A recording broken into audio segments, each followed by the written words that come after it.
la faremo io e Mariana. Ugualmente, se voi volete fare la domanda in italiano e il Presidente, tradurremo noi al Presidente.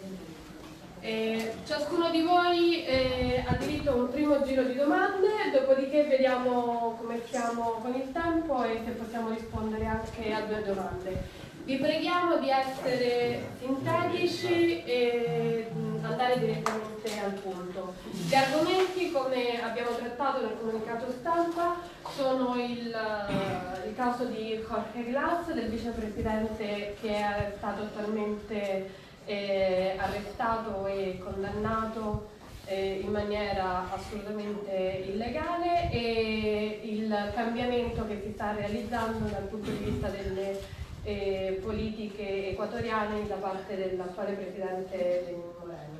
Prego, Presidente. Grazie. No sé cómo hace la mecánica, ¿hablo yo? ¿Traduces tú? No, puede hablar en español. Si alguien no entiende algo. Si alguien no entiende algo, nosotros le traducimos. Porque yo soy de la costa ecuatoriana y ni los españoles me entienden, ni los ecuatorianos me entienden. Bueno, muchas gracias por estar aquí, por preocuparse por lo que pasa en América Latina. Es una cosa que nos ha sorprendido, ¿no? La indiferencia del mundo, la indiferencia de Europa frente a lo que pasa en América Latina. Si gobiernos de izquierda hubiéramos hecho la tercera parte de lo que está pasando en América Latina contra ciertos dirigentes de izquierda, el rompimiento constitucional en Brasil, en Ecuador, ya hubiéramos estado presos y justificadamente. Si lo de Lula da Silva hubiera ocurrido en Venezuela, si lo de Jorge Glass hubiese ocurrido en Venezuela, estaría invalida Venezuela. Es lamentable el doble estándar, la doble moral que existe a nivel internacional. Hace algunos años advertimos de una restauración conservadora que se presentaba.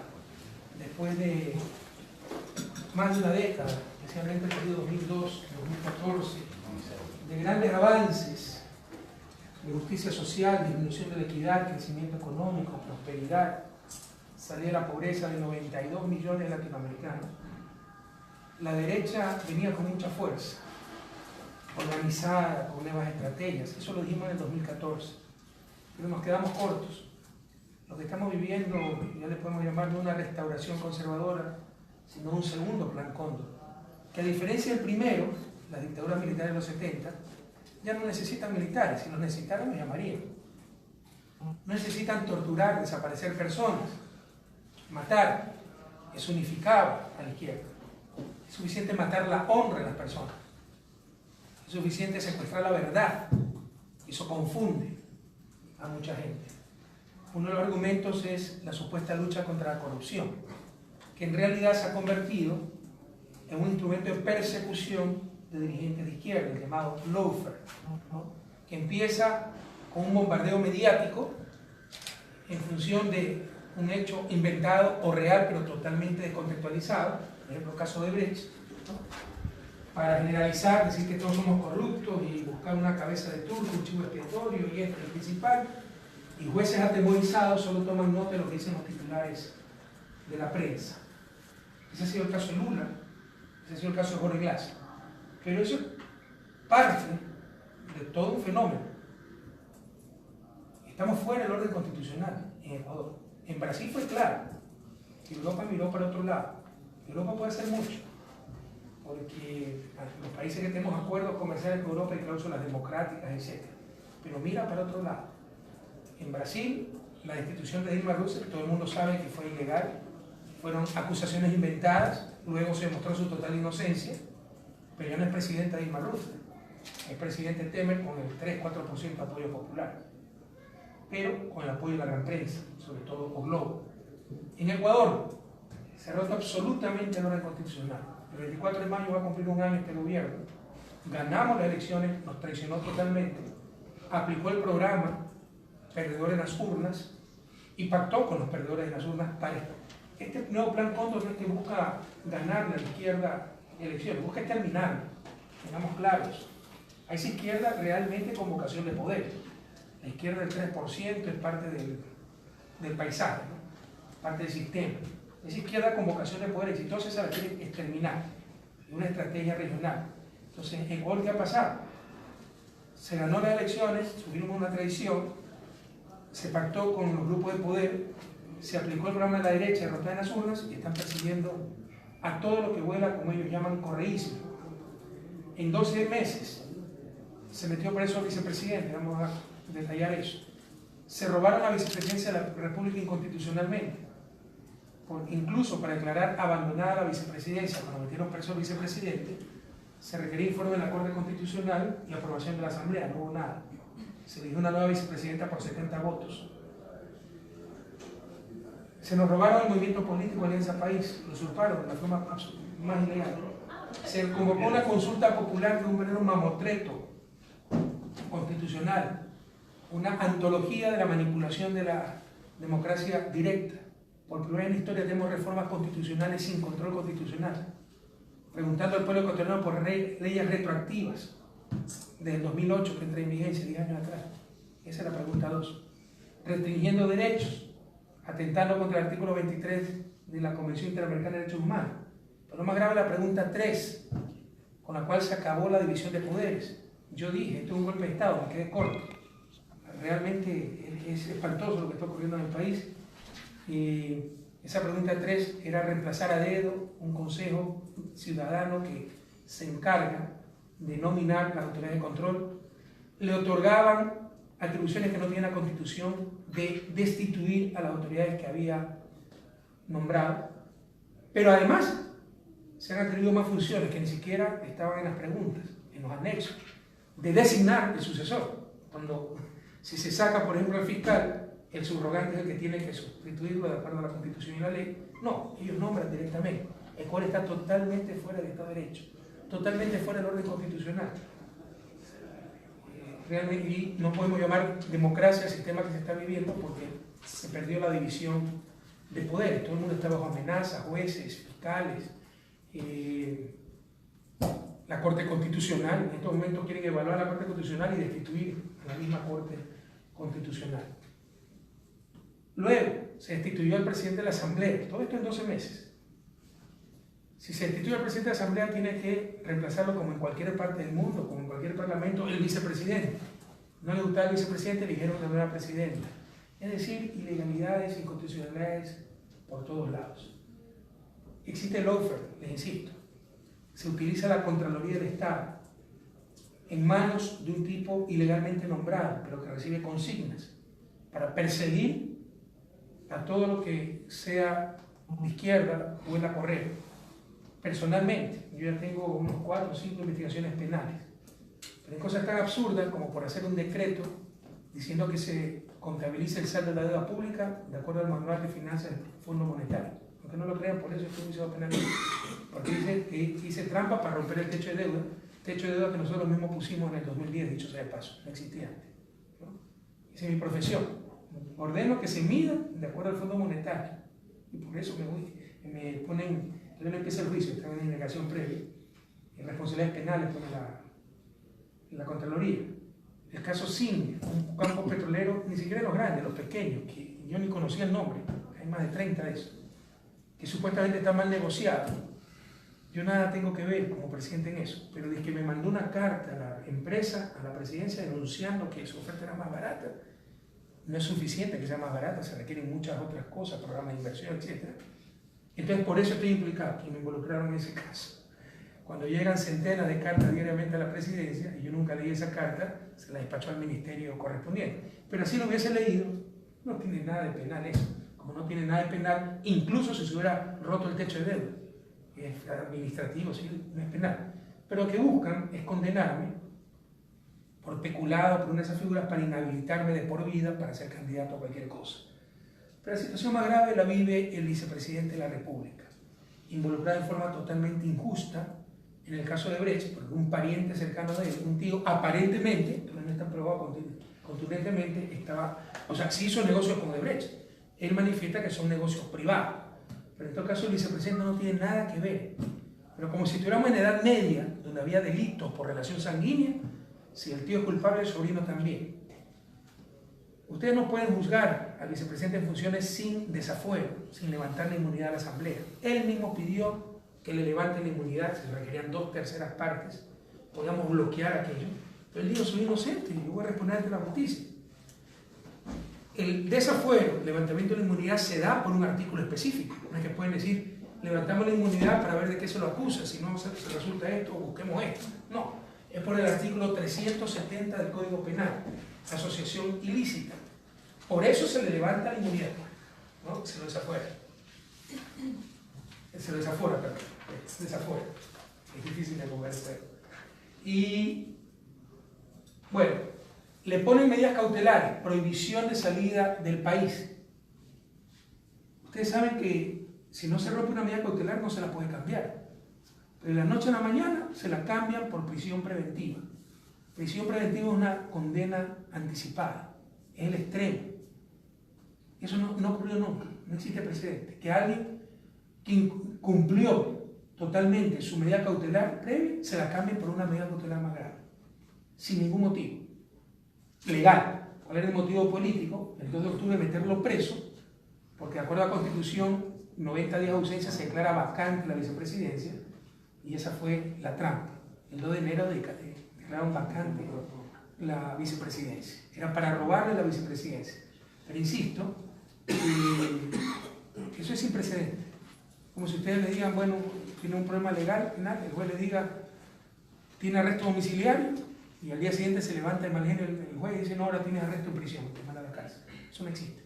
Tienes que haber roto tu arresto domiciliario, haber salido sin permiso, ¿no? Haber roto la primera medida cautelar.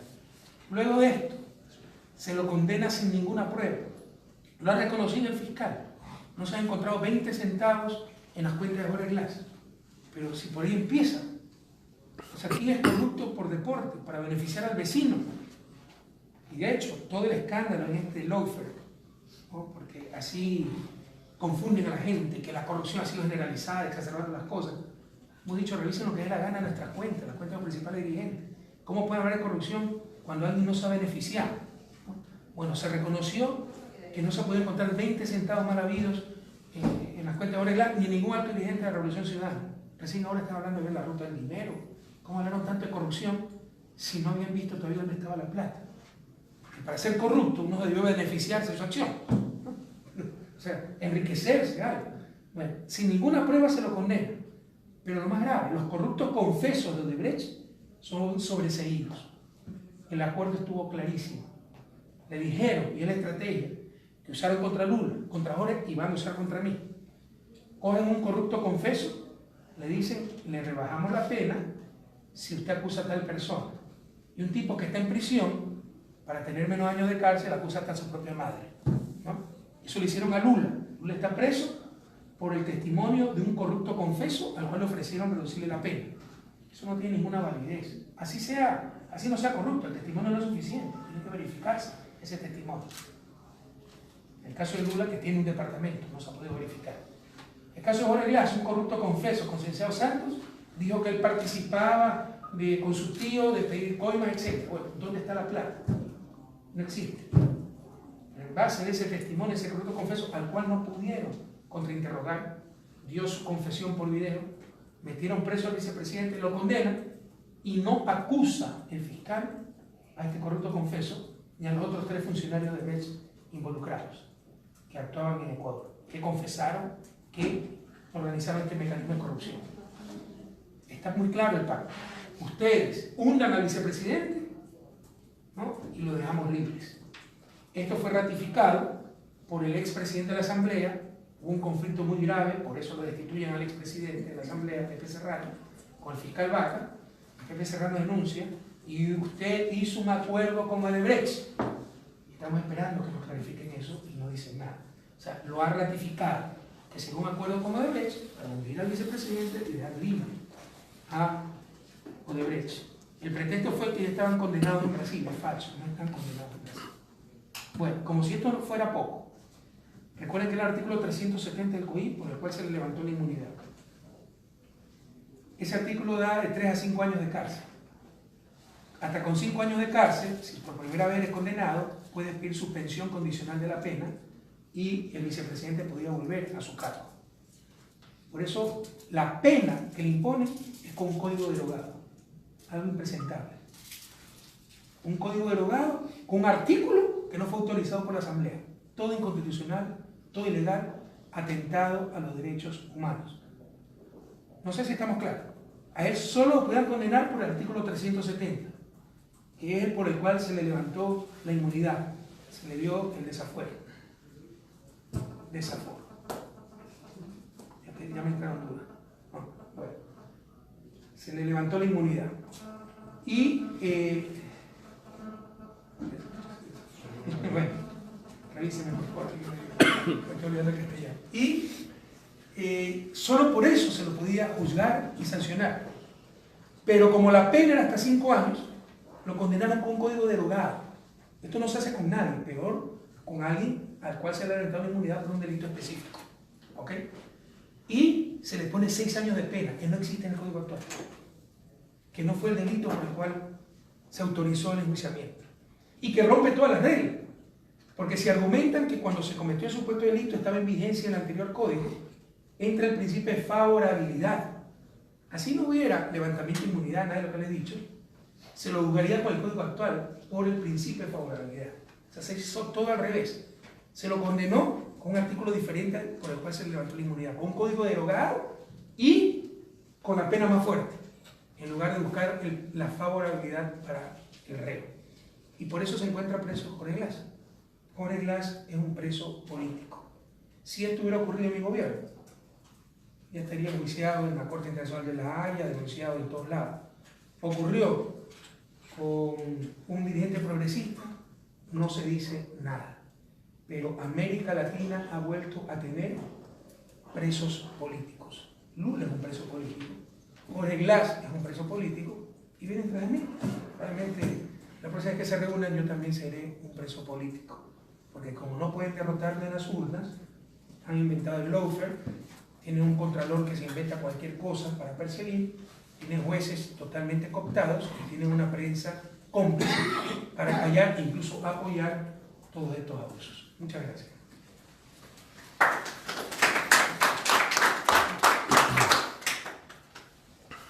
Allora. Sì, Alido Colucci, Libera TV. Per favore però quando fate la domanda vi presentate di quale testata siete. Ok. Allora, ripeto, Alido Contucci di Libera TV. Allora, come ha detto Corea, in America Latina pare che la situazione è abbastanza drammatica in questo momento. E io vorrei ritornare un attimino a quello che è successo alla fine del 2017. Allora, lei Moreno in un suo video di 1 minuto circa, poco più, poco meno, un video, ha dichiarato che Maduro in Venezuela non c'è democrazia e bisogna risolvere il problema dei prigionieri politici. Rafael Correa in un'intervista al Dia, è stato interrogato su questa cosa, ha detto che il Venezuela soffre di ingerenze esterne. Per contro Macri in Argentina ha detto la stessa cosa di Lenín Moreno in maniera più grave, più pesante, e Maduro scusate, ha fatto una proposta, un incontro di tutti i paesi dell'Alba affinché si superino le ingerenze esterne a tutto questo. Ecco, io a questo punto vorrei sapere qual è la situazione complessiva dell'America Latina, anche in merito alle cose che ho appena detto sulla situazione drammatica degli arresti e quant'altro. Grazie.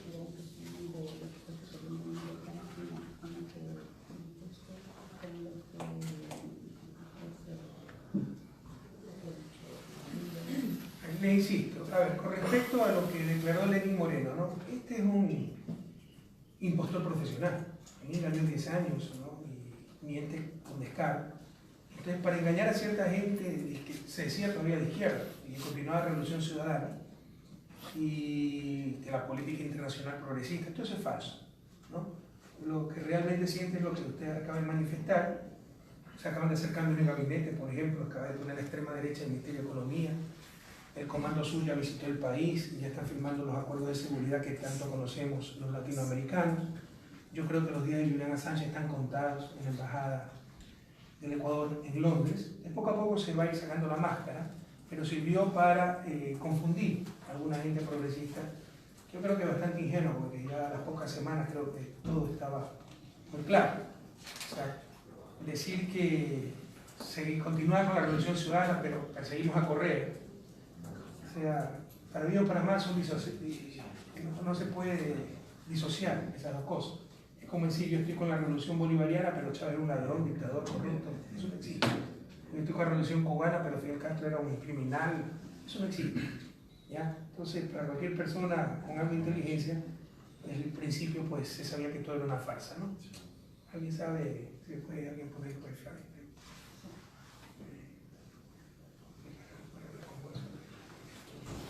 Bueno, ya les dije lo que está pasando en América Latina. Si ustedes quieren, ¿no? América Latina ha tenido espacios, ventanas de oportunidad.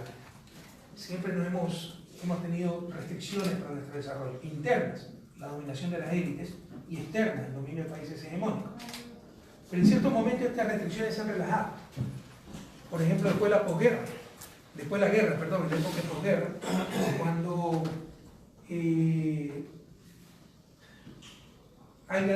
muchas colonias se independizan, ¿no? Muchas colonias se independizan, la Unión Soviética, vencedora de la Segunda Guerra Mundial, todo el mundo quería ser comunista. Después ponen mucho énfasis en el desarrollo, para que no se vayan a la órbita soviética los países.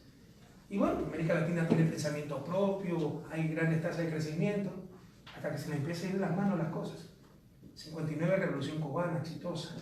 63, golpe de Estado en Brasil. Entonces ya dan el 63, el golpe de Estado, 64, el golpe de Estado en Brasil, y el 73, el golpe de Estado en Chile, y vienen todas las dictaduras militares. Es decir, lo que les quiero decir es que nuestras élites y los países hegemónicos tienen capacidad para, como César en el mundo moderno, bajar el pulgar y decir se acabó, no va más. Y por todos los medios. Por ejemplo, en esos momentos las dictaduras militares. Esa nueva ventana de oportunidad se abrió después del fracaso del neoliberalismo en los años 90. Empieza con Hugo Chávez, que gana en el 98, luego vienen una serie de gobiernos progresistas, Lula da Silva en Brasil, Michelle Bachelet en Chile, Evo Morales en Bolivia, quienes hablan en Ecuador, obviamente Néstor Kirchner en Argentina, Fernando Lugo en Paraguay, que volvió a hacer la historia, ¿no? Uruguay, Frente Amplio, con Tabaré Vázquez, Pepe Mujica. Y fue una época esplendorosa para la América Latina, pero nuevamente bajaron el pulgar. Eso es lo que les quiero decir. Se están dispuestos a todo para que eso no vuelva a ocurrir. Eso cambió el balance geopolítico de la región. Entendamos lo que ocurrió en América Latina del 2002 al 2014. 92 millones de latinoamericanos salieron de la pobreza, normalmente con políticas heterodoxas, no con las recetas de los países hegemónicos. Los países actuaron soberanamente. Se creó UNASUR, se creó CELAC, se prestaban alternativas a la OEA, había pensamiento propio, cambió el balance geopolítico. Eso no lo van a permitir los países hegemónicos y las élites conectadas con esos países hegemónicos. Desde el 2014 bajaron el pulgar nuevamente. Y tienen estrategia, tienen recursos ilimitados, tienen el apoyo de la prensa nacional, de la prensa internacional, pero descarada. Tienen articulación nacional e internacional y no tienen ni límites ni escrúpulos. Quieren destruir todo lo que se ha logrado y destruir a los dirigentes de izquierda. Destruir lo que se ha logrado, UNASUR. Ya se retiraron 6 países temporalmente de UNASUR. Son 12 países, ya se retiraron por gobierno de derecha. CELAC la tienen de adorno, ¿no? Ya a nivel nacional, las políticas de educación, salud, todas tienen retroceso, ¿no? Las políticas de educación superior, y a nivel internacional, obviamente, la política internacional de Argentina, de Brasil ha cambiado, y de Ecuador. Una cosa es la retórica, otra cosa es la realidad, y pronto cambiará también la retórica. Entonces, lo que quiero decirles es que estamos ante un nuevo plan Cóndor, que no necesita militares, necesita la desaparición física de las personas. Es suficiente desaparecerle su honra, quitarle la libertad, ¿no? Pero no es que estamos hablando de ganar las elecciones próximas, no, es de exterminar a esa izquierda que los derrotó durante 12 años y que cambió, sacó 92 millones de personas de la pobreza, demostró que otra forma de hacer economía, de hacer la política, etcétera, existe y que cambió el balance geopolítico de la región. Entonces, no van a permitir eso que ocurra nuevamente y están dispuestos a todo. ¿Okay? Fulvio Grimaldi. Sobre le domande sintetiche. Mi nombre es Fulvio Grimaldi, era periodista con la televisión italiana nacional, ahora soy periodista independiente, documentalista. Hicimos una gira en América Latina para estudiar los movimientos progresistas y revolucionarios y los movimientos ciudadanos en Ecuador también. Hemos producido unos documentales, quiero entregarle las copias antes de hacerle mi pregunta. Mi pregunta, mi español termina aquí. ¿Prefiere que habla en inglés o italiano? Yo entiendo más el inglés, ¿no? Por si acaso la palabra es desafuero, ¿no? Me quedó la duda, ¿no? Es un verbo muy regular y es desafuero. En inglés. Presidente, the case of Jorge Glass is a symbol of what is going on under the offensive of the Western powers, the imperialist powers against progressive Latin America. We in Italy have a long experience of people who started social democrats and ended up reactionaries on the right. The question is this, the present offensive that the United States are carrying out against Latin America perhaps carries also responsibilities on the side of Latin American leaders. I have experienced more of Venezuela than of Ecuador. In Venezuela, the great distribution has boycotted, sabotaged the economy and therefore the political stability of Venezuela. The question is, why did neither Chavez nor Maduro ever nationalize great distribution? The question finally is this. Sorry, what kind of distribution? The great distribution, food, supermarkets, the private food distribution. Why were they never nationalized? Why were banks never nationalized? But The why question, should they do that? I don't understand. That is not efficient. You are talking about to nationalize Yes. supermarkets. yes, the great distribution was the reason for the boycott Yes. of the economic and social I understand conditions in now, okay. Venezuela. The question is this, is there some responsibility on the side of the progressive revolutionary leaders in Latin America, Venezuela, Cuba, Ecuador and Bolivia not to have gone far enough before suffering the offensive of the imperialist powers in their social revolution? Have they stuck to social democratic models and have they not mobilized their resources, their popular support to go further and radicalize their revolution? This is the You question. know, it's very easy to criticize, but you should be careful because it's not so easy when you... It's a question. Yes, It's not a you are question. in government. Well, we resist very well. Venezuela resisted very well. We won the last election. Well, we won. We were betrayed. So there are several problems. Perhaps we had a recession since 2014.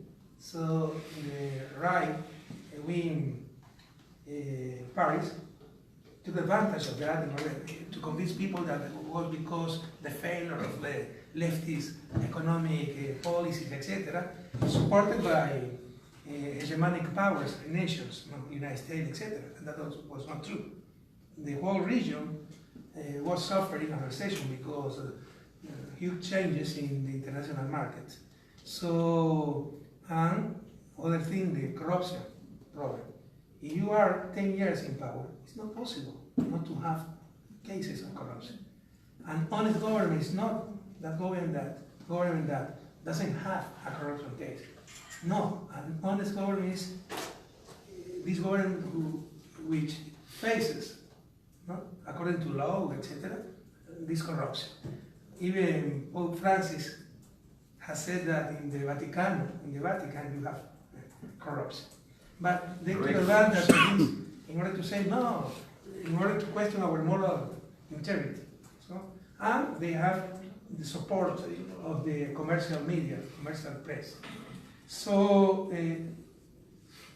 that was a problem, no? The economic recession, the corruption cases, they took advantages of that with the support of the media, of the private media, and also perhaps we are victim of our own success because we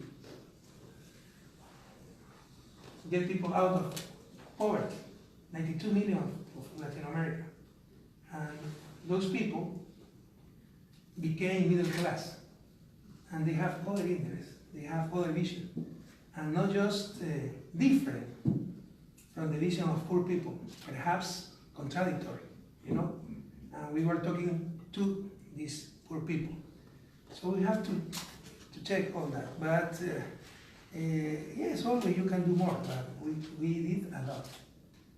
But Certainly did. perhaps never is enough when you are fighting against such huge powers, like the media power. That is a lesson to learn, the power of the media. We are facing not the right-wing political parties. We're facing the two most powerful parties, the media party and the judicial party. Perhaps the right was more smarter than us. Well, they have the power to do that, and they don't have more than you want. Okay, but so we can learn lessons of this. But for instance, the media power, we have to be more careful if we can repeat these experiences in order to face this private media. But we did a lot, but perhaps it never is enough when you have to face and repeat such huge powers. For instance, media power and external power too, like the United States. Thank you. You can organize people, whatever you want, but it's very, very hard. Thank you. Grazie. A chi dell'anno? Io? A chi dell'anno? Señor Presidente, soy Filololo de AFP, televisión brasileña, y del periódico italiano Contropiano. Mi pregunta es la siguiente.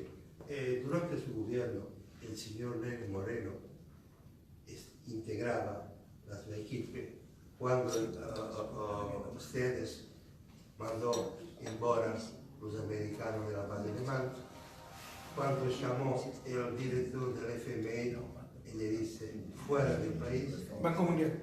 Banco Mundial, disculpe. No estaba el de Fondo Monetario, se lo mandó. Y cuando el Ecuador entró en ALBA, el señor Lenin Moreno estaba ahí.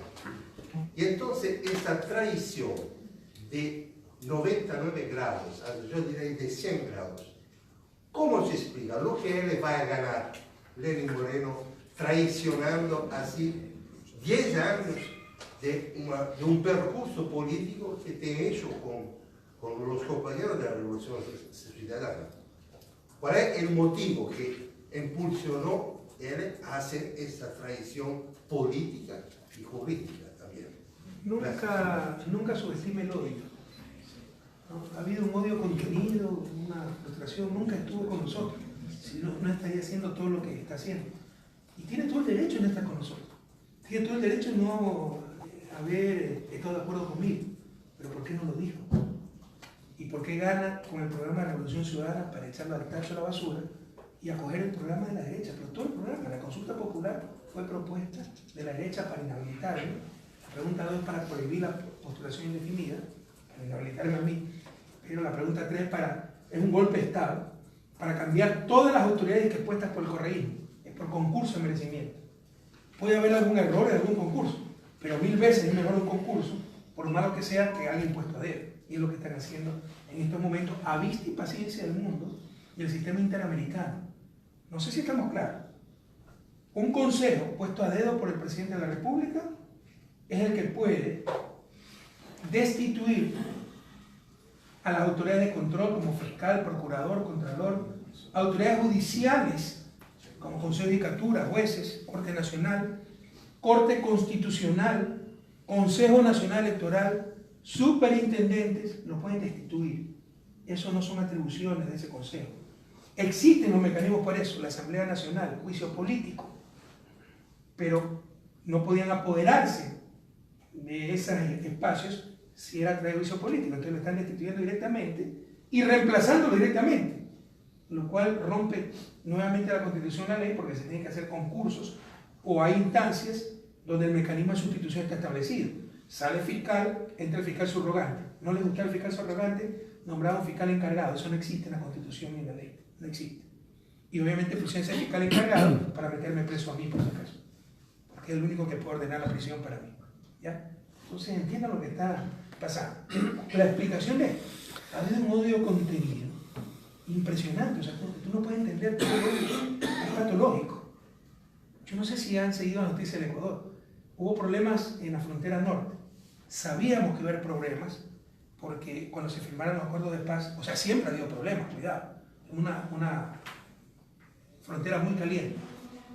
Pero sabíamos que después de los acuerdos de paz, en estos casos siempre un 25 o 30% de los miembros de una organización FARC, paramilitares, no aceptan esos acuerdos y se dedican a la delincuencia común. Había que tomar las precauciones del caso, no las tomaron. De hecho, eliminaron el Ministerio Coordinador de Seguridad. No quiero gastar tiempo en eso. Bueno, ya tenemos 4 muertos, soldados muertos, 3 periodistas secuestrados y asesinados y una pareja secuestrada en la frontera norte por un delincuente que se llama Guacho, disidente de la FARC. No se le ocurrió decir mejor cosa para justificar su incapacidad, que ellos tenían violencia porque sí están combatiendo al narcotráfico y a la FARC y yo tenía un acuerdo con ellos. Eso dijeron. Y eso publica la prensa. Con acuerdos bilaterales con Colombia hicimos un eje vial. Obviamente la parte colombiana tiene que hacer Colombia, nosotros hacemos la parte ecuatoriana. El puente internacional lo hicimos nosotros, porque somos más eficientes que Colombia, y nos encargaba a nosotros, pero fue pagado mitad. Colombia se atrasó, está a 2 kilómetros y nosotros acabamos a tiempo. Nos sacaron una foto diciendo y construyó una carretera que no va a ningún lado para facilitar el paso del narcotráfico.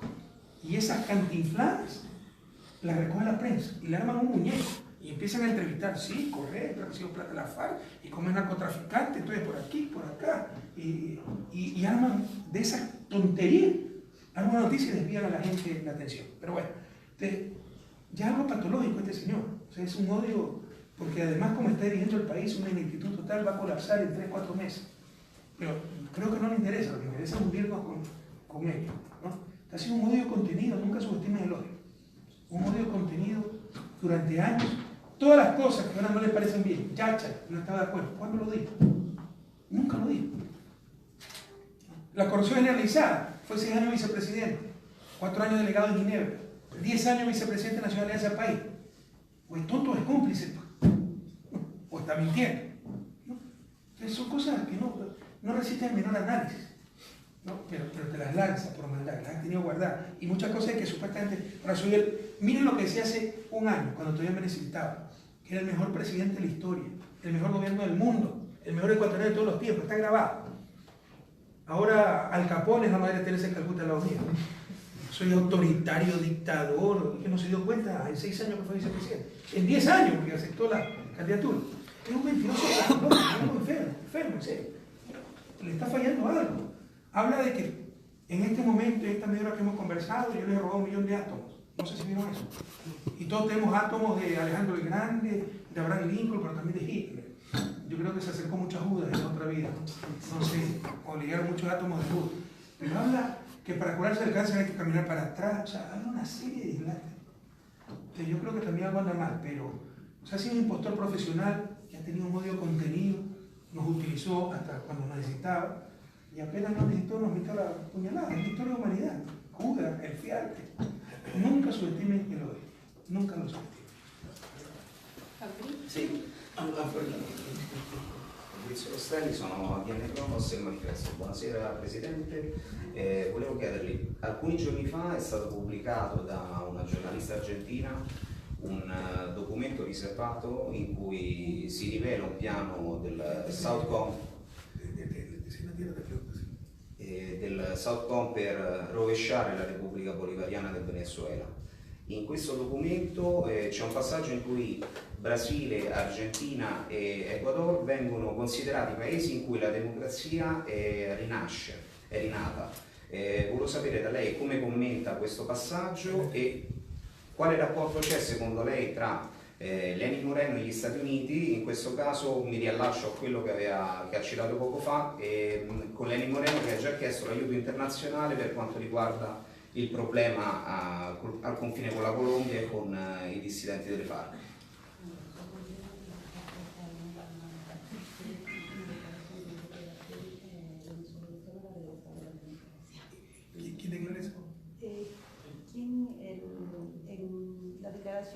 La dichiarazione che ha fatto la giornalista Stella Calloni. Stella Calloni di Buenos Aires, la gran corresponsal de todas las guerras de Centroamérica. Pero ¿para quién? ¿Para quién? Ha pubblicato questo documento riservato del Southcom del febbraio. Comando Sur. Dove Es è que, pubblicato? es que mira, usted debe entender tal vez, bueno, ustedes no fueron víctimas de eso, en Italia todavía es víctima un poco, pero no siente mucha población. Pero Estados Unidos no es que si eres bueno o malo, demócrata o no, es si estás con ellos o no. Si estás con ellos, vas a ser premio Nobel de la Paz, de gran demócrata, gran líder. Si no estás con ellos, vas a ser criminal, autoritario, vas a ser el dictador, el caudillo, etc. Es una doble moral increíble. Son claros los retrocesos democráticos. ¿Quién puede decir que lo que pasó en Brasil es democrático? Un golpe mediático, parlamentario, judicial contra Dilma. Lo de Ecuador es impresentable. Hasta la misión de la OEA lo dijo. Invitaron a la OEA para que observe la elección y le dijo, esto no tiene control constitucional. Cualquier constitucionalista, cualquier estudiante de Derecho que le haga la pregunta, es que eso es descabellado. Estoy diciendo los casos más graves de las preguntas, ¿no? Porque lo que es abiertamente inconstitucional. De hecho, estaba en el informe de la Corte diciendo que eran inconstitucionales las preguntas 2 y 3. Cuando se enteraron de eso, argumentaron que se había acabado el plazo para responder y mandaron directamente la consulta, ¿no? Sin precedentes en el país.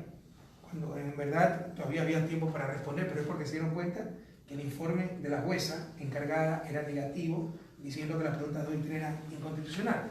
Entonces, se está rompiendo todo el Estado de Derecho, como te decía, los derechos humanos, pero es contra nosotros. ¿Ya? Si esto pasara en Venezuela, te insisto, ya hubiesen invadido. Entonces, ustedes tienen que entender eso, o sea, Estados Unidos no es que si eres demócrata o no eres demócrata, ¿ya? Que a Temer se le puede decir que es demócrata, ¿no? No es que si eres bueno o malo, honesto o corrupto, es que si estás con ellos o contra ellos. Si ellos consideran que estás contra ellos, te van a, con sus medios de comunicación, todo eso, a despedazar. Si estás con ellos, como Uribe, Temer, etc., te van a ocultar todo, ¿no? Y te van a posicionar como gran demócrata. ¿Okay? Il salto si prepara Franco González e poi... Pero por si acaso en Argentina, ellos ganaron democráticamente, pero esto es un total rompimiento constitucional también, ¿eh? Unos abusos terribles a nivel legal. Lo de Cristina es impresentable. A Cristina se la acusó y se le puso orden de prisión. No la metieron presa porque tiene inmunidad legisladora, pero le pusieron orden de prisión por traición a la patria. Ese es un delito que solo ocurre en casos de guerra. Traición a la patria. ¿Por qué? Por hecho un acuerdo, por esos atentados iraníes, etcétera, que fue aprobado por la Asamblea, ¿no? Fue aprobado por el Congreso argentino. Pero por ese acuerdo dice que han tratado de tapar los crímenes, traición a la patria, o sea, ya es descabellado y nadie dice nada. Posso? Sì. Buonasera, Tiziana Parilla per il salto.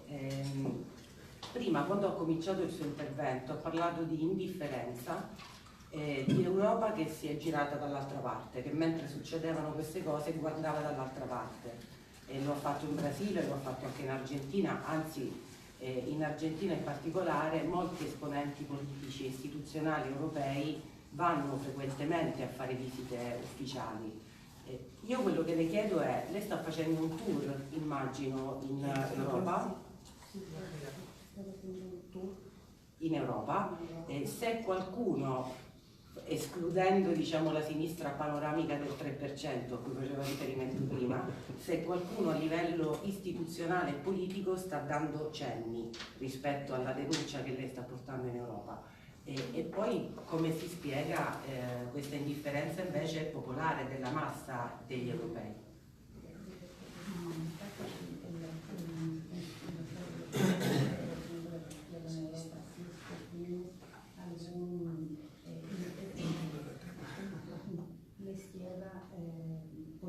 Non mi refería a la izquierda europea. Bueno, pero bueno, sí, ya le Aquí se habla del 53% de la izquierda que se entiende más o menos y que apoyan la política latinoamericana. Y decía si es que hay instituciones gubernamentales en Europa que apoyan los ideales por Europa. A ver, primero yo no estoy en gira, ¿no? Mi venida acá es por una cena, porque Jorge Glass es tan corrupto que ni siquiera tiene para el abogado, y vamos a reunir fondos. No me gusta decir estas cosas, pero es para que vean la transparencia. Nosotros tuvimos que hacer una colecta la otra vez para pagar al abogado, ¿ya? Ponerle en nuestro bolsillo. Nos tratan de quebrar. Si no has robado, ¿cómo te defiendes? ¿Cuánto cuesta? ¿No? A mí me están acusando. Los abogados de Europa en Bélgica, para empezar, me cobraron 10.000 euros. Para empezar. Entonces tratan de quebrarte económicamente, familiarmente, emocionalmente. Estoy aquí en Roma, preso, mañana viajo a Venezuela porque me han invitado para observador en las elecciones. Sin embargo, pues sí, acepto enseguida las charlas para decir lo que ha pasado en Ecuador y en América Latina. Cuando hablo de izquierda del 3%, habla de Ecuador, porque esa izquierda decorativa, que es parte del sistema. Aquí también. Se pide imposibles, y es parte del folclore que en ese caso, pero parece que hay democracia. De hecho, está unido ahorita con la extrema derecha todo para aniquilarlo, porque lo que les interesa son sus espacios de poder. Por ejemplo, esa izquierda se había tomado universidades, hospitales, colegios. Teníamos la peor educación del continente, ahora somos el sistema educativo, o éramos, que más avanzado, porque yo liberé todo eso de las garras de esa izquierda que le llamamos tirapiedra. Pero está con la derecha, porque siempre ha sido parte del mismo sistema, ¿no? Porque se reparten los espacios. Por ejemplo, a esa izquierda le dieron la Defensoría del Pueblo, a la otra derecha le van a dar los jueces, a la otra le dan la Corte Constitucional, y así se ha repartido el país históricamente. El único paréntesis fue 2007-2017, mi gobierno. A esa izquierda me refería, no a la izquierda europea, ¿no? ¿Qué instituciones? Hay una gran indiferencia. La prensa misma, comercial. Si yo hubiera hecho eso, reviertan el ejemplo. Supónganse que fuera yo el que hubiese ganado las elecciones, ¿ya? Con un discurso de derecha, estuviese aplicando un discurso de izquierda, una política de izquierda, y como el vicepresidente era de derecha y me estorbaba, lo meto preso y lo destituyo. ¿Qué estaría haciendo Europa en este momento? ¿Qué estaría haciendo los grandes medios del país, de Guardian y todo eso? Primera página, criminal, caudillo, autoritario. Pero es como le está haciendo la derecha, no dicen nada, ¿no? Entonces hay una gran diferencia y una gran, como decía, doble estándar.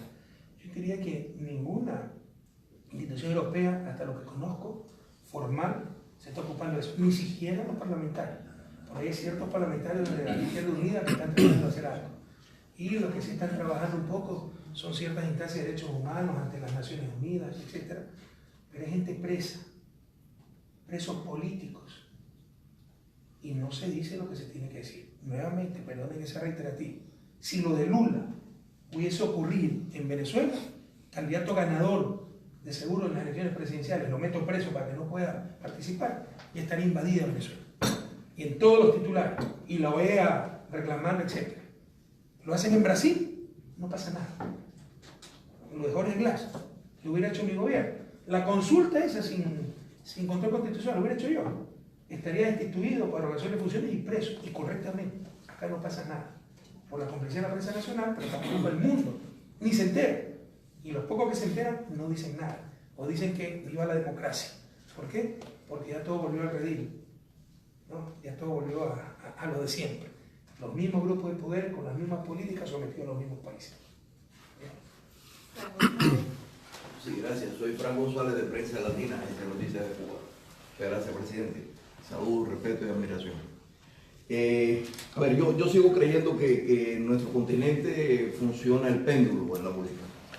El péndulo está hacia allá y vino la restauración conservadora. Pero el péndulo regresará. Pero no va a regresar solo. para que regrese hay que ayudarlo, es decir, hay que traer el péndulo.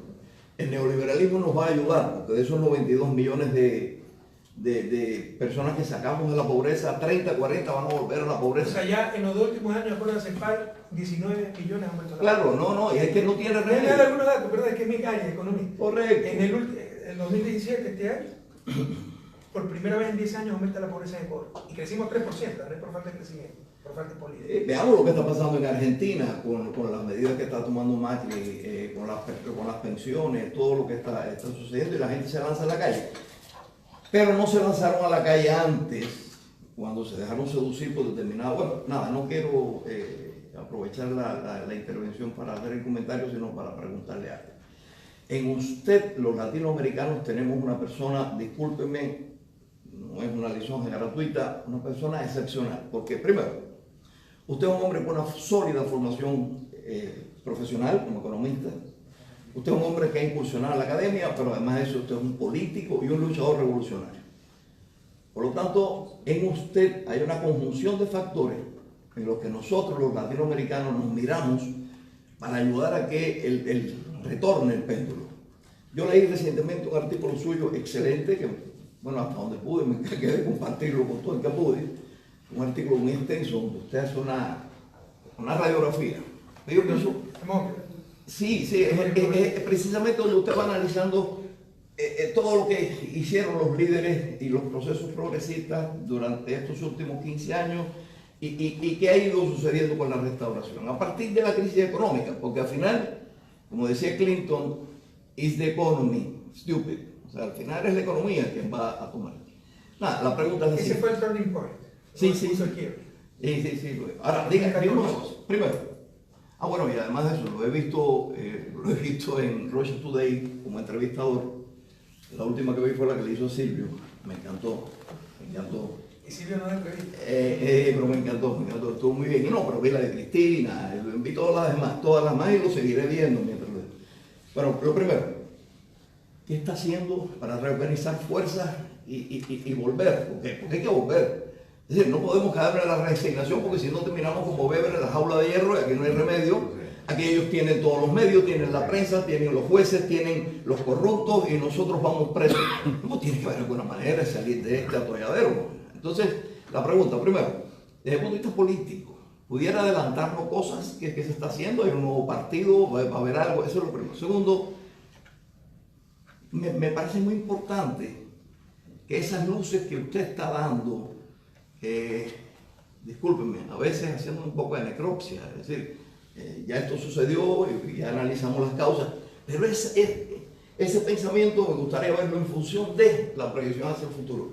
¿Ha pensado un centro de estudio? ¿Ha pensado en una fundación? ¿Ha pensado en una cátedra, en una universidad? ¿En grupos que movilicen opinión a partir de ese pensamiento suyo? Bueno, gracias por sus palabras, no soy tanto. Pero, presidente, porque ellos saben que tenemos alguna influencia que quieren aniquilar, no es sencillo. Yo no soy el Che Guevara, yo no puedo dejar sola a mi familia, le robé 10 años de tranquilidad, eso se lo dije en el... O sea, hay familias que les encanta esto, el poder, el figuretear, ser primera dama. Mi esposa durante los 10 años siguió siendo profesora de escuela primaria. Y lo que más anhelaba es que acabara la presidencia para tener, ingenuamente creíamos que podíamos volver a tener una vida tranquila. Y yo por eso, desde 2015, dije que no me iba a presentar en la elección del 2017. O sea que todas las encuestas daban que ganaba en una sola vuelta, ¿no? Entonces, yo tengo un compromiso con mi familia. Yo no puedo, en los próximos años, volver al país. Vivimos 25 años fuera de Bélgica, mi esposa es belga, ¿no? Mis hijas están estudiando en Francia. Entonces, yo no puedo volver en los próximos años al país. Quería retirarme de la política temporalmente. Algunos dicen que uno no tiene derecho. Y sí, o sea, también tiene obligaciones familiares. Yo admiro mucho al Che, pero el sacrificio que él hizo, yo no sería capaz de hacerlo, dejar a sus hijos, a su esposa en Cuba. Entonces, he tenido que volver a la política por la presión que recibimos y estoy haciendo lo que puedo. Y acá, este viaje significa dar una semana sola a mi hijo, que me extraño, porque 10 años le quité mucho tiempo. Entonces, estoy haciendo lo que se puede acá, pero hay las cosas concretas que están pasando en Ecuador. O sea, nos han golpeado muy fuerte. Pero ellos creen que la revolución está herida de muerte. No, está gravemente herida, pero no está herida de muerte. En la última campaña, con todo en contra, ¿no?, de esa consulta popular, preparado el ambiente por la prensa, sin organización política porque nos la robaron. La campaña empezó el 4 de enero, yo recién llegué al país el 5 de enero a organizar la campaña. Nos boicotearon la publicidad, 10 días, tuvimos que cambiar todas las estrategias, nos invisibilizaron la prensa, nos hicieron incidentes en todos lados, ¿no? Piedras, palos, huevos, violencia. Donde íbamos a dar una entrevista se tomaba la radio para que no podamos entrar, queríamos un muerto, etc. Pese a eso sacamos casi 40%, luchando solo contra 36 organizaciones unidas por el sí, de la extrema izquierda hasta la extrema derecha, junto con el gobierno y todos los medios de comunicación. Ese 40% es muy sólido, ya es nuestro piso, y el techo es más alto. Y yo también creo que es cuestión de péndulo. El problema es cuánto daño hagan hasta ese momento, y si es daño irreversible.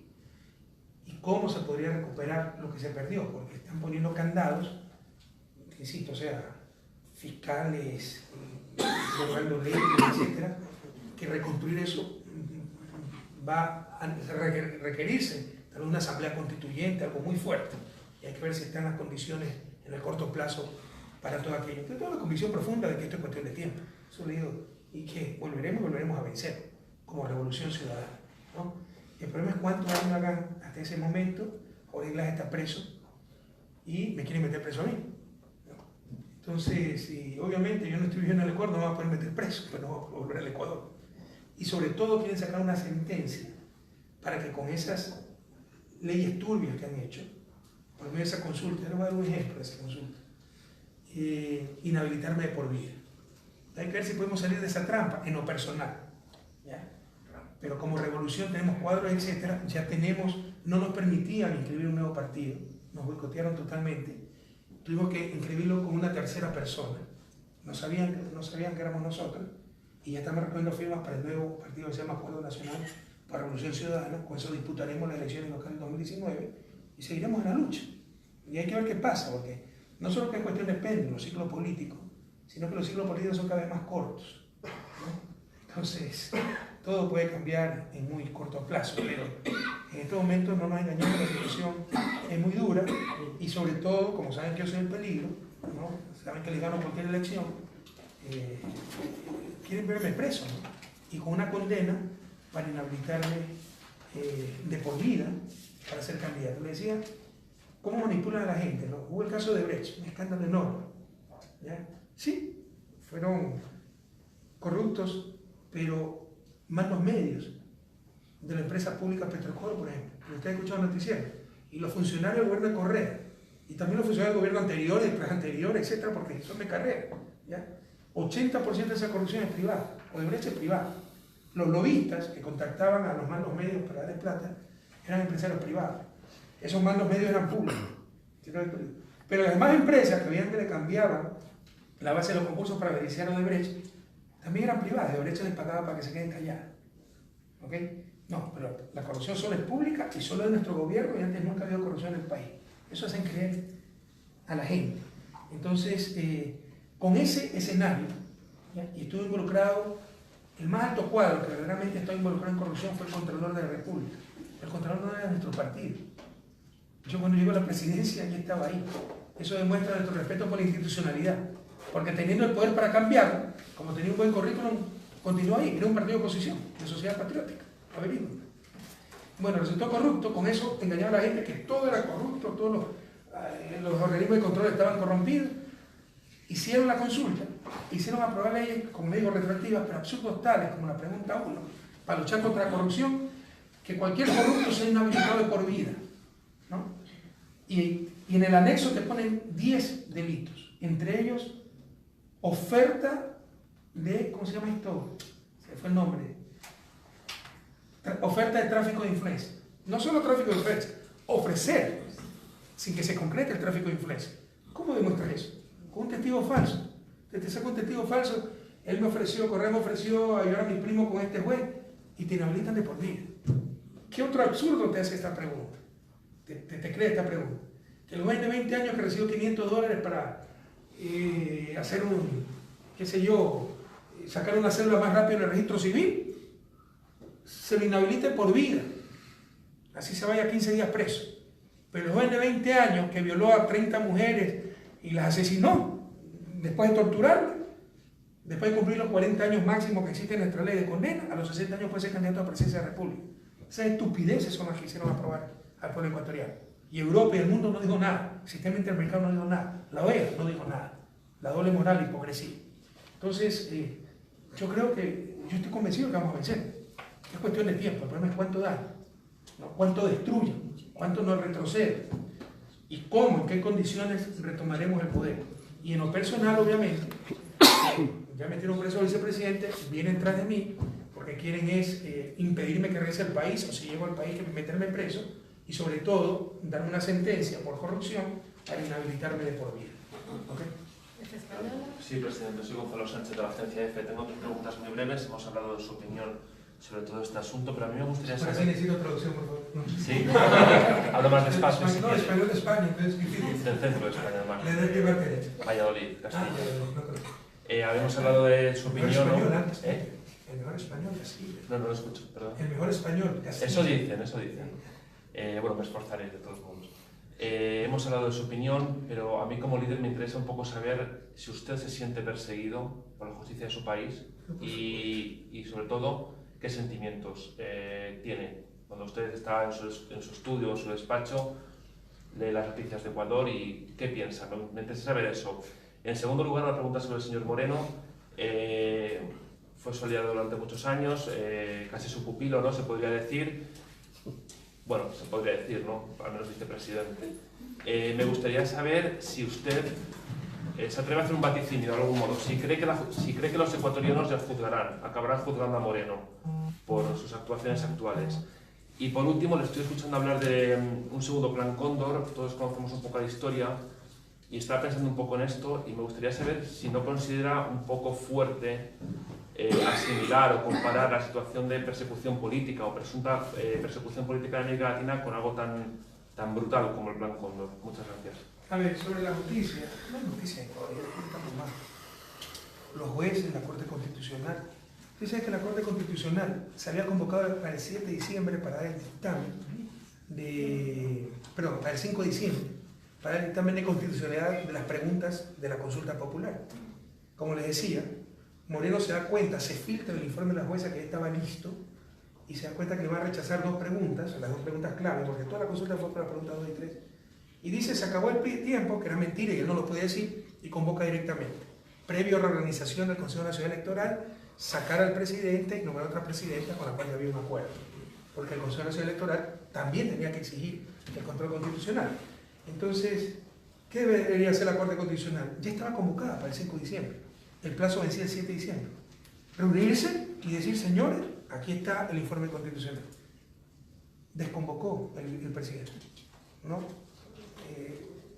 Derogó la convocatoria sin motivación y no se hizo y dejaron pasar, ¿no?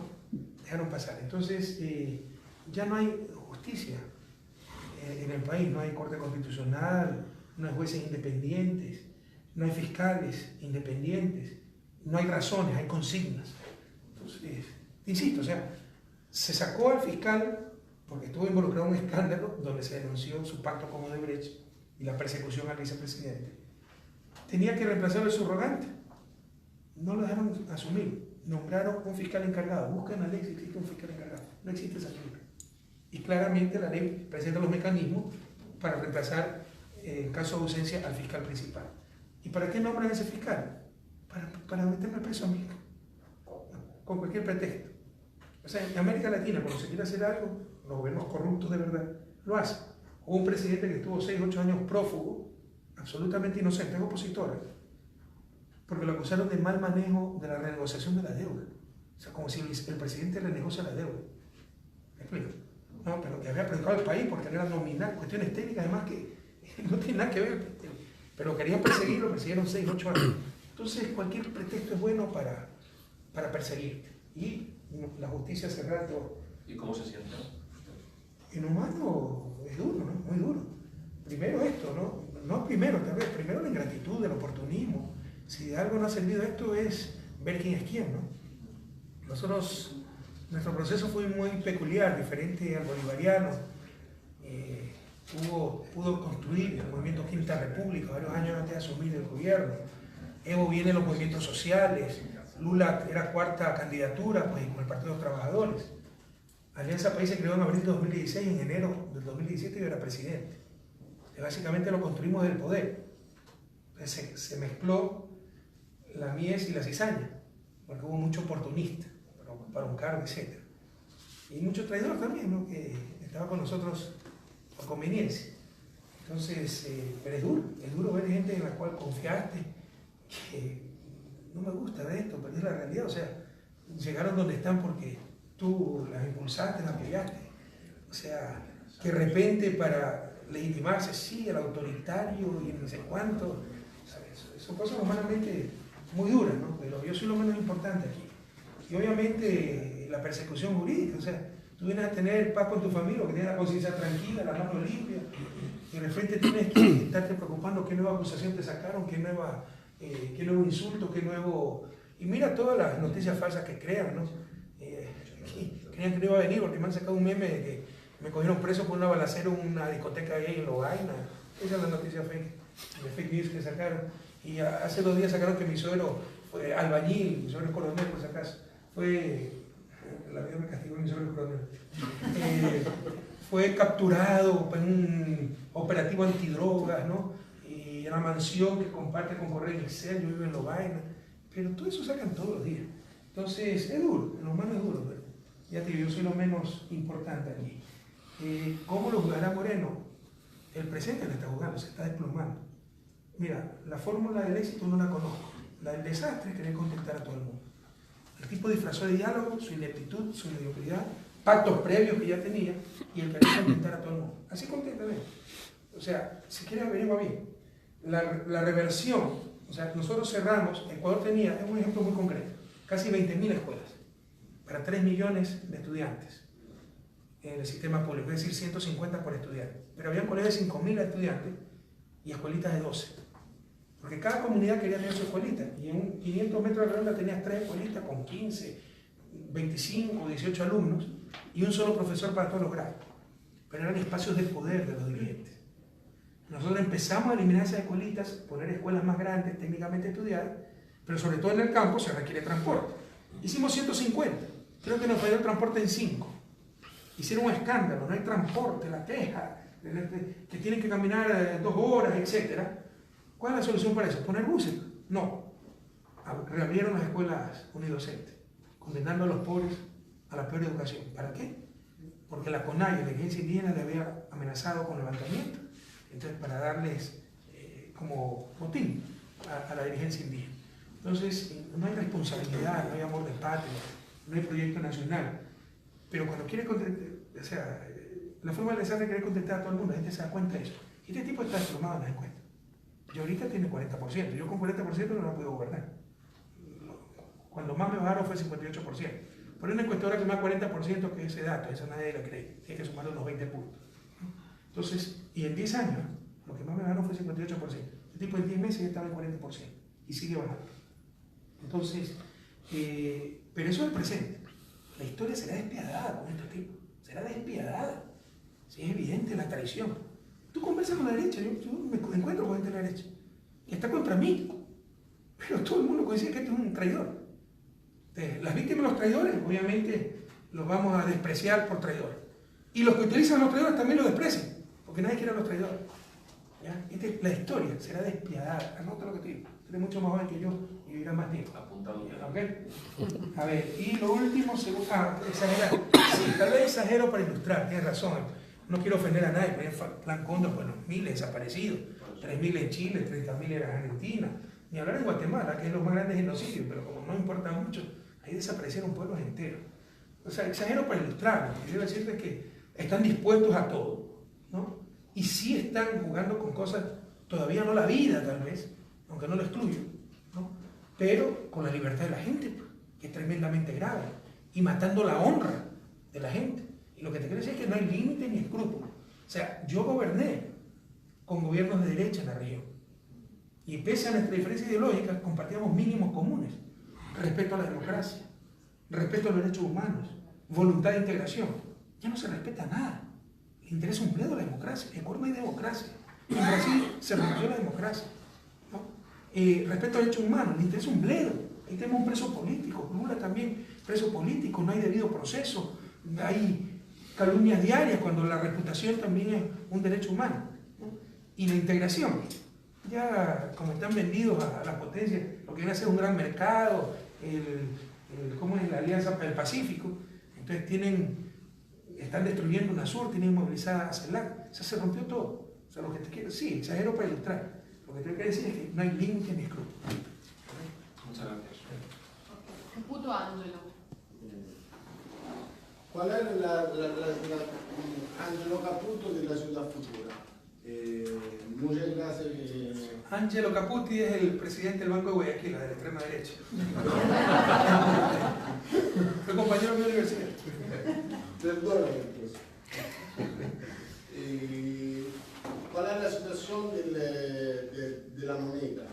¿Cómo el dólar puede ser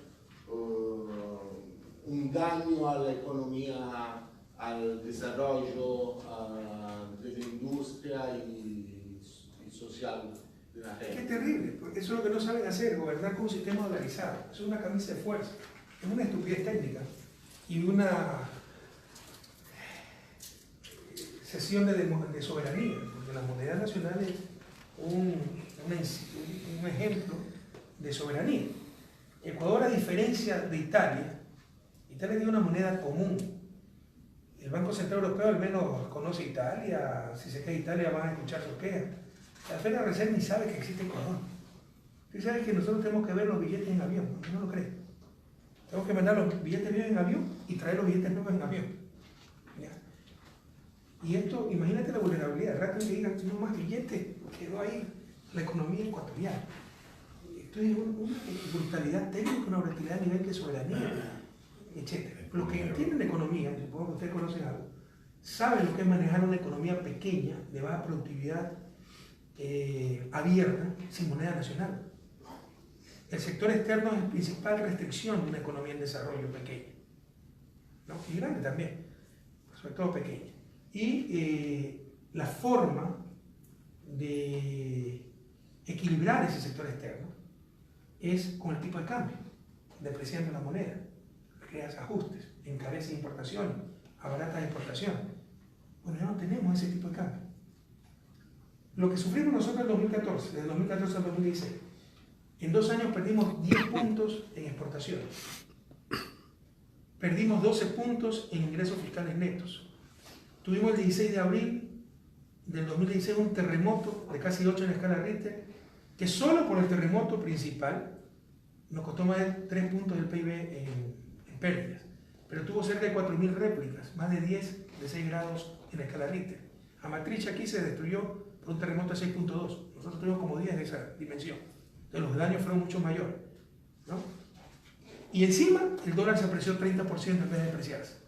Colombia me evaluó el peso 80% en un momento dado, revisen, 70, 75%. A eso le llamamos la tormenta perfecta y manejamos tan bien que el 2015 no decrecimos, crecimos poco, pero no decrecimos. Y el 2016, a inicio del año, los simpáticos del Fondo Monetario predicen un decrecimiento de 4.5 para Ecuador. ¿Te imaginas estar en dificultades y que vengan estos cretinos a decirte que vas a crecer 4.5 para que nadie te preste, para no tener financiamiento? Después vino el terremoto, solo el terremoto nos hizo decrecer 0.7 y pérdidas de más de 3 puntos del PIB. Y finalmente decrecimos, pero 1.5. Y no hubiéramos decrecido si no hubiéramos perdido juicios contra Chevron y Occidental que nos hicieron pagar $1.100 millones, eso es 1.1 del PIB ecuatoriano, y si no hubiéramos tenido el terremoto. Sin esos dos factores externos no hubiéramos decrecido. Pero predijo el Fondo Monetario 4.5 antes del terremoto. Y ya el último trimestre logramos superar la tormenta perfecta sin aumentar pobreza ni desigualdad. Algo inédito en América Latina.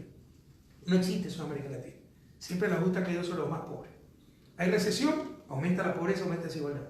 Aquí se mantuvo constante. De hecho, siguió reduciéndose la pobreza multidimensional y si alguna conclusión podemos sacar del coeficiente Gini, que es la medición de inequidad, siguió reduciéndose, pero la reducción no es significativa, estadísticamente hablando. Pero es un tecnicismo. Entonces, y ya el último trimestre de 2016 empezó a crecer la economía. Dejamos la economía creciendo. Yo goberné hasta el 24 de mayo, mayo es el quinto mes del año, 24 de mayo de 2017. 2017, hubieras escuchado el discurso de la prensa, hay crisis, crisis. Crecimos 3%. El promedio de América Latina fue 1.3, más del doble de América Latina. ¿Ya? Todo fruto de nuestras políticas. Y este primer trimestre estoy casi seguro que volvemos a crecer. Pese a que el precio del petróleo es más alto en 2014. Se recuperó. Yo empecé en 2016 con un barril de petróleo de $20. O sea, volvimos a la OPEP. En los escenarios que se hacían en OPEP, nadie se imaginaba menos de $20. Eso era un piso, romper ese piso no existía. En un momento dado nuestro petróleo estuvo a $14. No cubría ni los costos de producción. Por primera vez en 40 años exportadores, no recibíamos ingresos petroleros como gobierno. Tuvimos que dar 1.600 millones a las petroleras públicas, Petroamazonas y Petrocor, para que no quebraran. Eso es lo que sufrimos. Esas son dificultades. Pero superamos de forma extraordinaria, dejamos al país creciendo. Este tipo con $70 el barril nos está haciendo crecer nuevamente y la pobreza aumentó. Entonces, pero bueno, te decía, y además se nos apreció el dólar. Ahora se ha depreciado nuevamente. Nosotros tuvimos 1.3 dólar-euro, estamos 1.15 por ahí, ¿no? Se revalorizó bastante. Entonces, con condiciones mucho mejores, la economía es un desastre. Pero te insisto, o sea, manejar todo esto sin moneda nacional, los que entienden de economía saben que son grandes libros. Crecer como crecimos 10 años. Nosotros crecimos 3.2%, el problema de América Latina fue 2.9%. Sin moneda nacional, los que entienden de economía saben lo que es. Incluyendo los 2 últimos años de crecimiento casi serio de crecimiento. Si esos 2 años el promedio de crecimiento será por lo menos 3.5, 3.8. Integrar la pregunta del compañero. Tú desde el comienzo dijiste que no era posible desdoblar. Él me preguntó qué tal es manejar la economía con el dólar. Claro, ahora se me preguntan por qué mantuve la dolarización. Claro. ¿Nos puedes explicar, porque creo que sea muy interesante para todos, por qué era imposible quitar es un caos. Peor para un gobierno como el mío, un gobierno de derecha lo podría hacer. Pero un gobierno de izquierda, van a boicotearlo, es muy vulnerable en mi economía. Para empezar, te insisto, Estados Unidos dice no más billetes y no tengo billetes para la economía. Tan sencillo como eso. Segundo, te sacan todos los capitales. Te quiebran. No habría proyecto político, sobre todo de izquierda, que resista eso. Y el impacto económico, social, habría grandes perdedores, grandes ganadores. Te esconderían los dólares, te harían colapsar la economía. O sea, en economía hay cosas muy fáciles de hacer. Poner un subsidio, casi imposible de deshacer. Saca el subsidio. Pusiste la dolarización, sacar el dólar es casi imposible. Los costos serían enormes. Por ahí una solución a mediano plazo es tener una moneda regional común, que siempre impulsamos. Y tendrías que empezar con un sistema bimonetario hasta llegar a la moneda única, ¿no? Poco a poco, una unión monetaria estilo Unión Europea. La única solución que yo veo en largo plazo para la organización. Mientras tanto, tienes que actuar con esa restricción, minimizando todos sus peligros y todos sus costos, ¿ya? Y maximizando los pocos beneficios, porque indudablemente te controla la inflación, transparenta cuentas, es más fácil para los inversionistas extranjeros, porque manejan dólares en sus países y venir a utilizar dólares en Ecuador. Hay que sacar el máximo provecho a todas esas cosas, pero gobernar sin moneda nacional un país como Ecuador, los que saben de economía entienden que es extremadamente difícil. La alternativa era peor, pero... ¿Cómo? La alternativa era peor, pero también ¿Cuál era la alternativa? quedaba difícil. Desdolarizar era peor, pero... Se caía el gobierno. Cualquier gobierno se cae, peor un gobierno de izquierda porque te va a cambiar absolutamente. Quería que explicara un poco más. A ver, ¿cuáles son las, técnicamente, para mitigar los efectos de la dolarización? Mientras menos billete físico utilices, mejor. Todo eso fue con trampa. La dolarización, la situación del país actual me recuerda hace 20 años, cuando se cometían las más grandes monstruosidades y la prensa, todo el mundo miraba por otro lado. La dolarización se impuso después de la crisis del 99, pero no se cambió la constitución seguía como moneda nacional de sucre. La dolarización siempre fue inconstitucional, pero nadie dijo nada, ¿no? Entonces, para mitigar los efectos de cuando Panamá nació dolarizado, Panamá no tiene banco central, técnicamente en dolarización no se requiere Banco Central. Pero acá en cambio dejaron al Banco Central como responsable para proveer los billetes. En Panamá es la banca privada la que tiene que proveer los dólares físicos. Acá no, acá que es el Estado, el Banco Central. Todo fue contrato.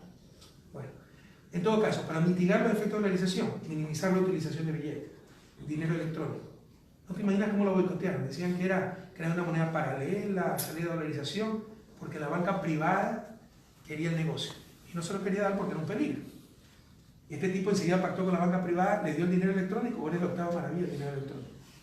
Cuando nosotros lo propusimos era desdolarizar, moneda paralela. Ahora no, ahora es la mejor idea de la humanidad, ¿no? Entonces, dinero electrónico para aumentar la velocidad del dinero y utilizar menos billetes físicos. Intercambio compensado, lo que es el Sucre. Sistema único de compensación regional. Yo le vendo a Venezuela, Venezuela me vende a mí, si yo le vendo 100 millones, ellos me compran 150, en vez de utilizar 250 cruzamos cuentas y me tienen que dar solo 50 millones. Ellos les pagan directamente a sus exportadores los 100 millones y yo los 100 millones directamente a los míos, más los 50 millones que me dio Venezuela. Y lo último, que es lo más complicado, tienes que controlar el sector externo, si no, no es sostenible en el mediano plazo la dolarización. ¿Cómo? Va a ser un sistema de timbres. A los exportadores les pagas, le obligas a cambiar una parte de dólares en timbres y con esos timbres los importadores tienen que pagar sus impuestos y aranceles. ¿Ok?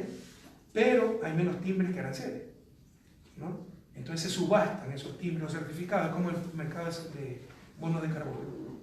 Con eso entonces, si se le dio 10 en timbre o certificado al exportador, como requieren los importadores, más timbres o certificados de lo que hay, se subastan y le compras a 15. El exportador gana más y se encarecen las importaciones. Es el mismo efecto que una devaluación de la moneda. ¿Sí me explico? Es como recuperar el tipo de cambio, e incluso mejor, porque controla el total de importaciones y puede seleccionar importaciones. Puede hacer importaciones que no tengan ese mecanismo, que son insumos productivos, etc. Y a las importaciones suntuarias sin meterle ese mecanismo. Eso es fácil decírtelo técnicamente. Políticamente es muy difícil de implementarlo. Es un sistema administrado que puede ser muy susceptible a la corrupción y sobre todo estamos al borde de la institucionalidad internacional, OMC, etc. Te van a meter 100.000 demandas. Gracias. La última pregunta, María Blanca. Soy María Martínez de Comunicar con todos los acentos.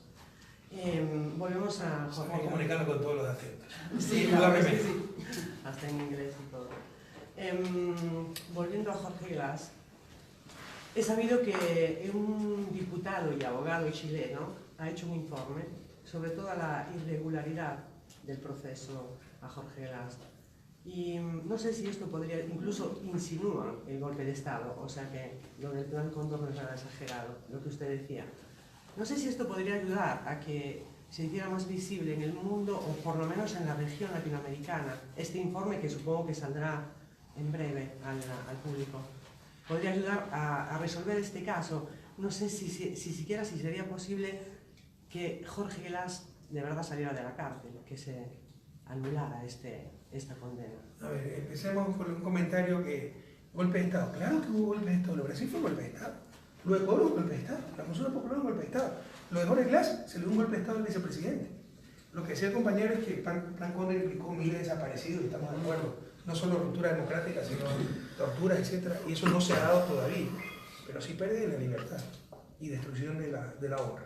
Si el diputado Ruiz con otro señor que son activistas de derechos humanos, que digo claramente, puede visitar ahora, revisar el proceso, que en un Estado de Derecho no puede ocurrir eso, por todas las irregularidades que les dije. Se le cambió la prisión se le cambió la medida cautelar por prisión preventiva, obligándolo a abandonar la vicepresidencia, se lo condena sin ninguna prueba y se sobresee a los corruptos confesos de Brecht, se lo condena por un código derogado y por un artículo diferente al artículo por el que se le dio el desafuero en la Asamblea Nacional, o sea, todo ilegal, y si quieren muchas otras cosas. Se aceptaron testimonios y pruebas mal habidas, la apelación, la sentencia demoró en comunicarse como más de un mes, y mientras tanto estás indefenso, no puedes apelar. Decenas de irregularidades y las vio este señor, pues no es el único. Está Fundalati, está un organismo de derechos humanos en Ginebra, que lo han dicho. Lo que pasa es que se trata de alguien de izquierda, pero si fuera alguien de derecha, ya sería un escándalo a nivel mundial. Si lo hubiera hecho Venezuela, fue un escándalo a nivel mundial. Pero como es Ecuador y es contra Correa, contra la Revolución Ciudadana, nadie dice nada. Pero Rubín no es el único que ha dicho eso. Cualquier persona con elementales, Gutiérrez, perdón, tiene razón. Hugo Gutiérrez, tiene razón. Cualquier persona con elemental conocimiento de derecho se queda sorprendido de cómo ha sido el proceso de Jorge Glass, ¿no? Cualquiera de ustedes, yo he conversado con abogados que creen que Jorge Glass es culpable, ¿ya? Y le he dicho, a ver, entonces, ¿tú crees que está bien con él? Sí. ¿Y por qué lo condenaron por el código anterior? Ah, no te saben contestar. Incluso los que creen que es culpable, no te saben contestar. O sea, eso es nulo por todos lados, ¿no? Y sobre todo, tremendamente injusto e ilegal. Nos piden la última.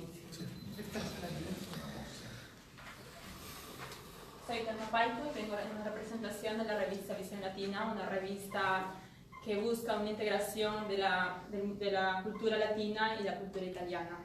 Mi pregunta es muy concreta y para finalizar con esta rueda de prensa. ¿Qué hará usted para cambiar su imagen de mal presidente que tiene ante una gran parte de la comunidad ecuatoriana que estuvo y está en desacuerdo todavía con su gestión presidencial? ¿De dónde eres tú? Perú. Creo que está completamente equivocada, compañera, ¿no? Si tuviera tan mala imagen, no quería que me persiguieran tanto. No fuera lo más inteligente de dejarme participar en elecciones y darme 10 a 1. No caigan en esa trampa, ¿no? Ellos saben que si mañana fuera la elección nos volvemos a ganar en una sola vuelta. Claro, pero ¿qué podría usted, digamos, cambiar o hacer? Sí, después de ver la transformación del país en 10 años, primero, no sé si ustedes recuerdan, Perú, los 10 años precedentes, en 10 años hubo 7 presidentes. El promedio de duración de un gobierno era 18 meses. Nosotros en 10 años solo hubo un presidente. Gané 3 elecciones presidenciales seguidas, 2 de ellas en una sola vuelta, lo cual nunca se ha visto en la historia ecuatoriana. Tuvimos un total de 14 elecciones, todas victoriosas.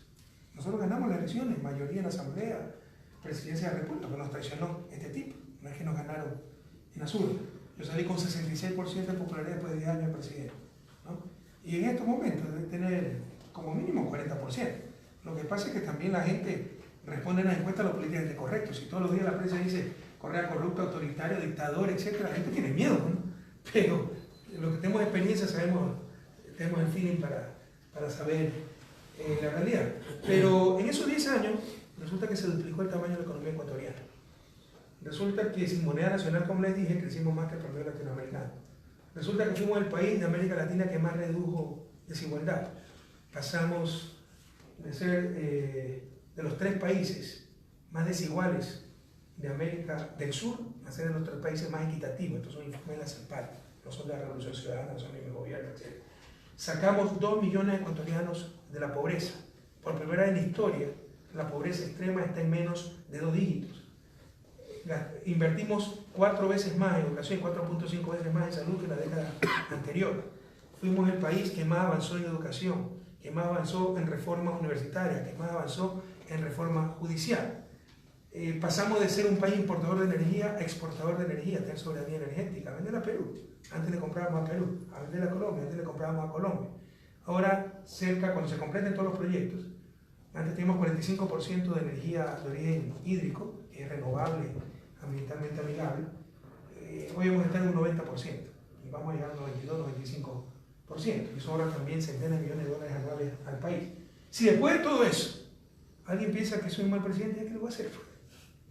Es un nuevo problema de la democracia ecuatoriana y de la democracia latinoamericana. Para que funcione la democracia, se necesita ciudadanía formada, para eso necesitas educación, y eso es lo que implica la élite, e informada. Y de ese informar, para eso es suficiente tener los medios de comunicación. Ciertos medios, no ustedes.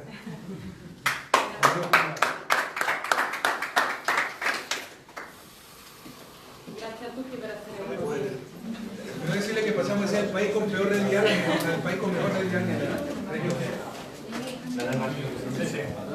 Gracias, presidente.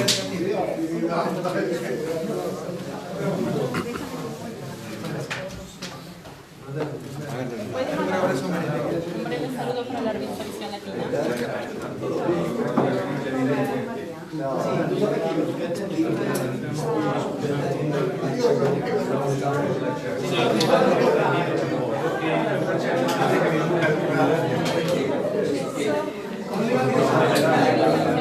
María, vai per la foto. Vai per la foto. finalizar.